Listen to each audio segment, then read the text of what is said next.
Elle donnait la vie à travers les mots. Ce jour-là, c'est une balle qui a tout effacé. Mardi 21 octobre, la tension politique est montée d'un cran dans plusieurs villes du pays.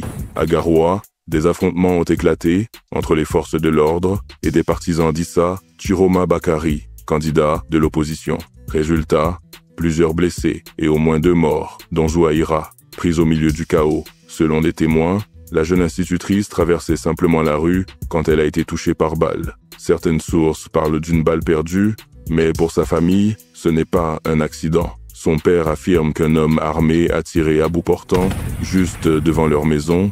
Les images du drame ont rapidement circulé sur les réseaux sociaux, provoquant une onde de choc à travers le pays. Ce drame intervient dans un contexte déjà explosif. Depuis la présidentielle du 12 octobre, l'opposant Issa Chiroma Bakari conteste les résultats qui donnent Paul Biya en tête, avec 53,66% des voix. Chiroma affirme, lui, avoir remporté l'élection avec 55%, chiffre à l'appui. Il appelle ses partisans à défendre la vérité des urnes, tandis que le ministre Paul Atanga Nji avertit que toute insurrection sera sévèrement réprimée. Pour l'opposition, la mort de Zouaïra symbolise désormais la répression d'un régime à bout de souffle. Pour d'autres, elle incarne simplement le drame d'une nation déchirée entre colère populaire et maintien de l'ordre musclé. Mais ce qui est certain, c'est que le visage de cette institutrice est devenu un symbole. Le 27 octobre, le Conseil constitutionnel doit proclamer les résultats définitifs. D'ici là,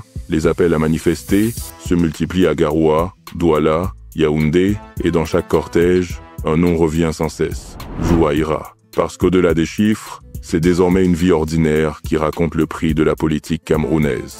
Et vous, pensez-vous que la mort de Zouaïra changera quelque chose au Cameroun?